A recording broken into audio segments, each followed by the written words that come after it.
Hello. Although we just experienced a pandemic in which over 1 million Americans had died, a healthcare reform doesn't seem to be a top political issue in the United States right now, and I believe that is a mistake. The American healthcare system is broken, and we are one of the few developed countries that does not have universal coverage.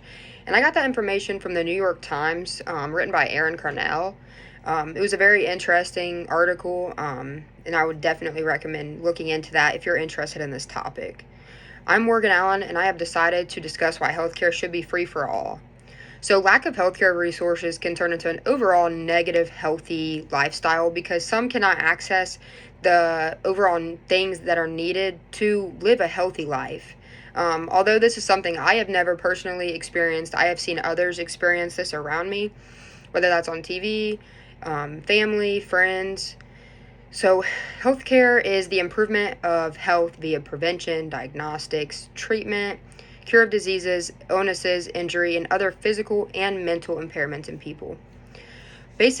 So my claim here is basic healthcare should be free to all.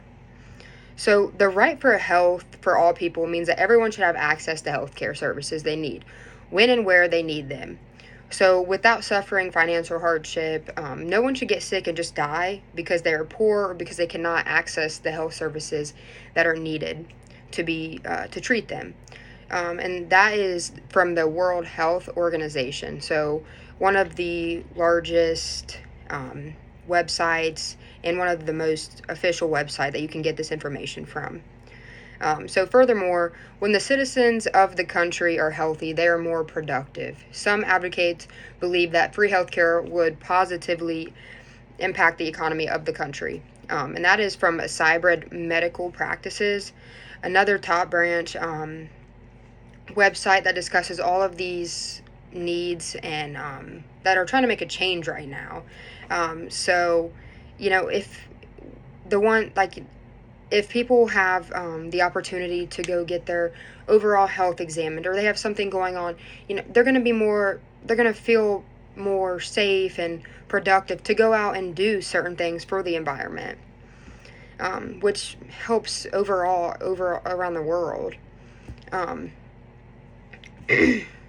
So, and then despite all of the pros of the free healthcare, one downfall is the long wait times. So the biggest drawback is that overall universal healthcare coverage is, everyone can get that, but then the wait times are longer because there's not enough doctors, there's not enough nurses, there's not enough urgent care centers, there's not enough resources.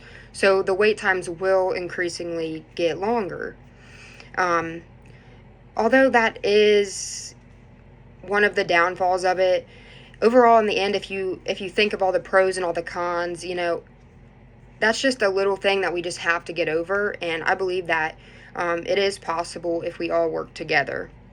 So, although the increased wait times, this discussion not being a top concern is a big mistake and an ongoing issue. Like I've said before, we are one of the few developed countries that does not offer this for everyone. And you can definitely tell with the numbers and the statistics that you can get involving this topic.